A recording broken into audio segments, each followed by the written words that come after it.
What did we learn during our study of Deuteronomy? This is the question that we seek to answer today as we conclude our study of the Book of Deuteronomy on Walking Through the Bible. His word, the glory of His cross. We have now come to the 109th and final lesson in our study of Deuteronomy. If you have missed any episodes or would like to rewatch this series, you can find them all at eastendchurch.org by searching under the media pull-down menu for the WTTB English podcast link. So having now completed our verse-by-verse study of Deuteronomy, it is a good time to reflect upon what we have learned.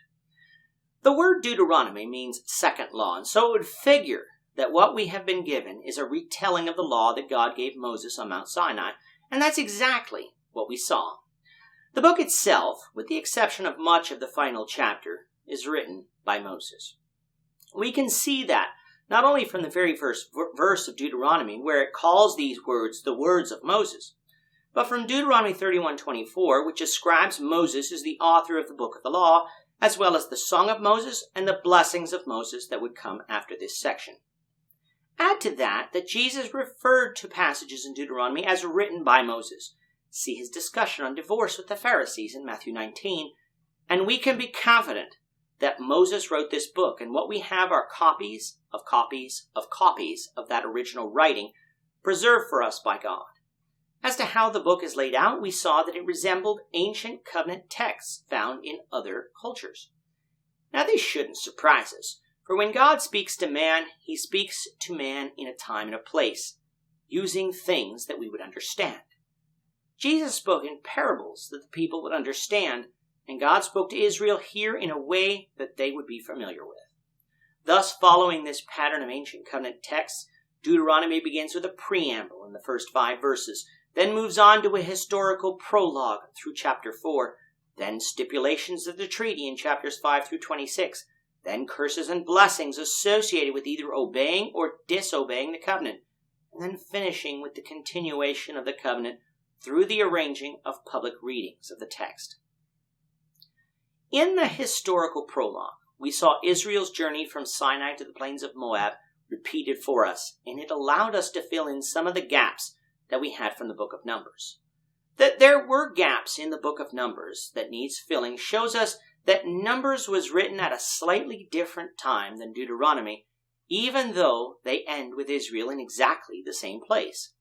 In actuality, Numbers gives us great detail about specific stories that happen between Sinai and the plains of Moab, but what Deuteronomy fills in for us is much of the route that was followed, especially as it concerns where Israel wandered for 40 years and how they traveled from there to the plains of Moab.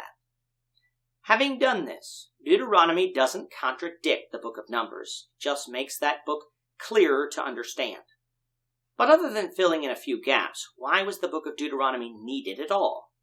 Weren't the books of Exodus and Leviticus sufficient as it concerned the law? Well, of course, these other 2 books were sufficient, but we need to remember that a new generation had arisen who were either children at Mount Sinai or not even born yet. Everybody didn't have their own pocket Torah that they could read whenever they wanted, so a second telling of the law was necessary if Israel was to follow it. And having a copy which contained both a short history of Israel as well as the law of God in one volume, that would be useful. In fact, if you look at the New Testament teachings of Jesus, even though he refers to all 5 books of the Torah somewhere in his teachings, he refers to Deuteronomy more, showing us one of the important reasons that God had Moses write this book. The second reason Deuteronomy needed to be written was to teach doctrine. The book showed us that God is the one who provided Israel with all the instructions they needed in order to live as his people in the land that he was giving them. Sometimes mankind thinks that God expects too much of us, or he didn't give us enough information in order to serve him. With Israel, we find that that is absolutely not the case, and it isn't the case with us today. If the people followed the law that God gave them and offered the sacrifices required when they sinned, God would be pleased with them, and they would prosper. However, if they went after other gods and served them, God would punish them. But Israel couldn't blame God for their disobedience, for he gave them everything they needed to obey him. And part of what they needed was knowledge that Moses wouldn't be the end. There would be one who would come after Moses from among them, whose whole purpose was to save mankind from sin. Which brings us to the third purpose why Deuteronomy needed written, in order to prophesy about the Messiah, Jesus Christ. Back in our study of Genesis, we saw in the Garden of Eden the first promise of a Savior, even if that promise was vague. The promise was made a little clearer during Abraham's day in that we learned the Messiah would be of the seed of Abraham, and then through Isaac and Jacob. But from Exodus through Numbers, we really didn't see many direct references to the Messiah, even though Jesus clearly referred to these texts in his teachings. In Deuteronomy, though, we get the most direct prophecy of Christ thus far in the Old Testament, found in Deuteronomy 18:15-19. It is there that we learn that the Christ would be a great prophet like unto Moses, and all Israel would need to hear and obey his words. Yes, the Christ isn't identified by tribe or by name, but by character, like unto Moses. Moses was a prophet, a deliverer, and a mediator for Israel. Christ the Messiah would be all these things and more, but not only for Israel, but for all mankind. So while Deuteronomy at times was repetitive, and could be rather dry when we had to consider all the laws that God gave Israel, I hope you found it beneficial in opening up some more depth when it comes to our New Testament studies. For again, Jesus quoted from this book a lot. But before closing this lesson, let us quickly look back as we leave the section of the Old Testament known as the Pentateuch, Genesis through Deuteronomy, for the next section, the books of history. What did we learn on the whole?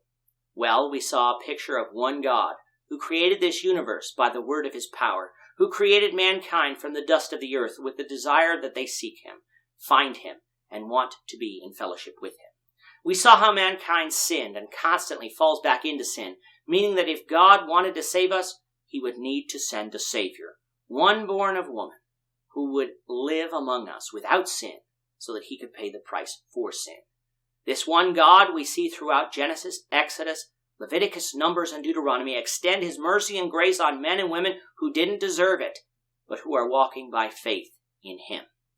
This unity of message, this unity in who God is and what he expects of his creation, not only are a testament for divine inspiration for the first 5 books of the Old Testament, but they are a testament to the fact that they were written and were compiled by one author. There are some critics who argue that Moses didn't write these first 5 books, claiming that there were multiple other authors involved.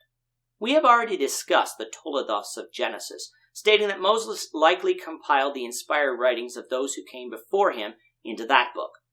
But what of Exodus through Deuteronomy? The New Testament clearly tells us that these books came from Moses, and the Jews of Jesus' day held that view as well. One of the main reasons that critics hold to this separate author view is by looking at the word used for God throughout the Pentateuch. In English, this is lost because we simply see Lord or God translated, when in Hebrew you would see names like El Shaddai or Jehovah used.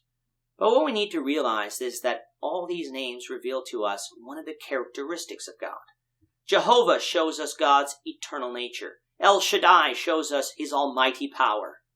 So in some of the stories recorded, one name is used to reveal one characteristic of God, while in another story, another name is used to reveal another characteristic. But all of these names refer to the same God, who is revealing himself to man in different ways. Thus, just because different names for God is used, isn't proof that Moses didn't write Exodus through Deuteronomy. In the end, based on the evidence of consistency, accuracy, and unity of doctrine, we believe that the entire Bible is inspired of God, so who penned these books doesn't matter. But when the book we believe to be inspired says that Moses wrote it, when Jesus our Savior says that these books are written by Moses, why not believe him instead of what fallible man, living more than 3,500 years removed, says? Why not even take it a step further and obey Jesus in faith and baptism today? With that, we then conclude our study of the book of Deuteronomy and our study of the Old Testament books of the law. Normally, regular viewers of this podcast would expect us now to return to the New Testament and take up with the book of Acts. However, since the Old Testament contains 12 more books than the New Testament does, We will from time to time simply continue on in the Old Testament so that our final study will be the book of Revelation. This will be one of those times. In fact, we will not return to the New Testament until after we complete our study of the book of Ruth. So the Lord willing, in the next lesson, we will be beginning our study of the book of Joshua with an introduction to that book. We hope you'll join us for that discussion as we continue our walk through the Bible, one verse at a time. Thank you for watching today's episode. We hope that you found it edifying and ask that you not only subscribe to our channel and podcast, but that you like and share this episode among your friends so that the saving gospel of Jesus Christ can go out to the whole world.